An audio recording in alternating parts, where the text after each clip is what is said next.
লোকলিখিত সুসমাচার 6:41। Hallelujah. পেয়েছি?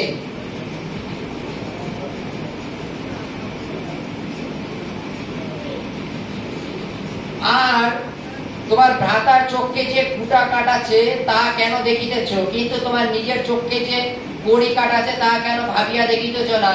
তোমার চোখকে যে কড়ি কাট আছে তাহা যখন দেখিতেছ না, তবে তুমি কেমন করিয়া আপন ভ্রাতাকে বলিতে পারো, ভাই এসো, আমি তোমার চোখ হইতে কুটা গাছটা বাহির করিয়া দিই?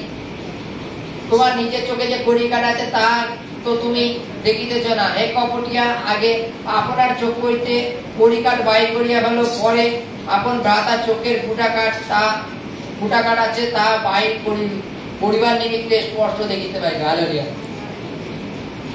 আছে তো বাইবেলে কড়ি কাট আর কুটা কাট বুঝি আমরা কেউ নাকি? কুটা কথার অর্থ হচ্ছে ছোট, আর কড়ি কাট মানে হচ্ছে একটু বড় কাট। হালেলুয়া। বাইবেলে বলছে তুমি তোমার ভাইয়ের চোখে যে ফুটা কাট আছে ওটাকে দেখতে পারো, তোমার নিজের চোখে যে কড়ি কাট আছে সেটা কেন দেখতে পারো না? হালেলুয়া। বুঝেছি আমরা কেউ না কেউ? হালেলুয়া। আমরা বুঝেছি তো সকলে? বুঝিনি?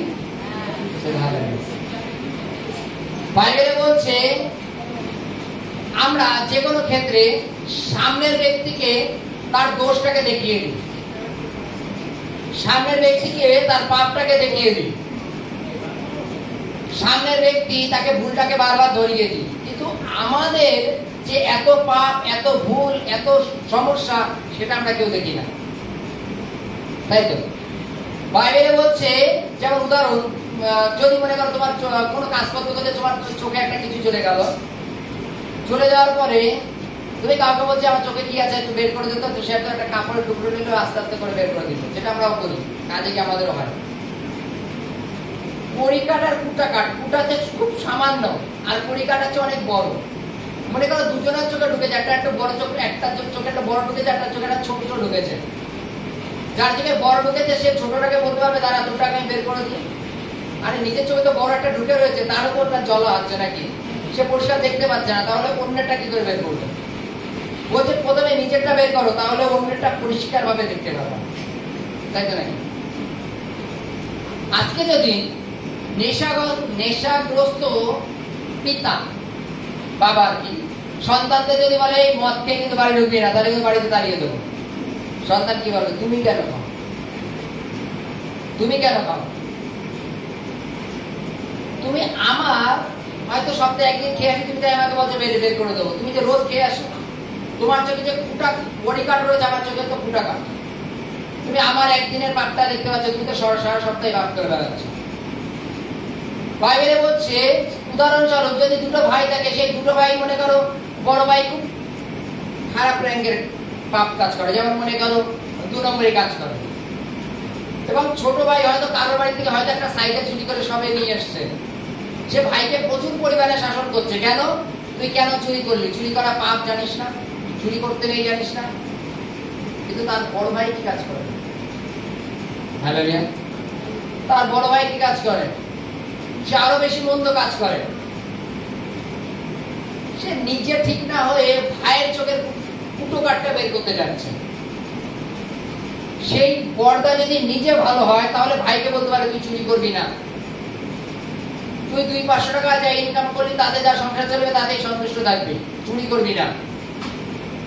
কিন্তু সে নিজে ঠিক না, অন্যকে বলছে চল আমি তোর ফুটা কাটটা বের করে দিই, নিজের চোখে কড়ি কাট রয়েছে, অথচ অন্যকে বলছে যে তোর চোখের ফুটা কাটটা চল আমি বের করে দিই। বাইবেলে বলছে আমরা প্রত্যেকে সামনের ব্যক্তির পাপটাকে দেখি, সামনের ব্যক্তির পাপটাকে দেখি, কিন্তু নিজের পাপটাকে দেখি না। যেমন উদাহরণস্বরূপ করি, উদাহরণটা দীপনকে দিয়েই বলি। তাহলে দীপন আমাকে বলছে যে গোপাল দা তুমি ওর উপরে প্রার্থনা করবা না, কেন? ও না সহজে মন পরিবর্তন করছে না, ও মন পরিবর্তন করছে না, ওর উপরে প্রার্থনা করবা না। দীপন তার ফুটা কাঠটা দেখছে যে কোনো কারণবশত মন পরিবর্তন করছে না, কিন্তু তার থেকে বড় পরিকার্য ওর মধ্যে, ও যে প্রার্থনার বিরোধ করছে, তাহলে ওর মধ্যে কি আছে? হালেলুয়া, বুঝতে পেরেছি? ওর মধ্যে যে প্রার্থনার বিরোধটা রয়েছে, যে প্রার্থনা করবে না ওর উপরে, তাহলে ওর মধ্যে কি রয়েছে? ওর মধ্যে পরিকাঠ রয়েছে, বড় বড়। বাইবেলে যেখানে বলছে তোমরা অন্যের জন্য প্রার্থনা করো, একটা গাছ কখনো একবার কোপ দিয়ে পড়ে না, তাকে কয়েকবার আঘাত করার পরে গাছটা পড়ে যায়, মানে কেটে কেটে কেটে কেটে কেটে যখন ছোট হয়ে যায় তখন সেটা পড়ে যায়। তদানুসারে কোনো এক ব্যক্তি ঝম করে মন পরিবর্তন করবে না, তাকে তুমি প্রার্থনা করো, সুসমাচার দাও, দিতে দিতে দিতে দিতে মন পরিবর্তন করবে।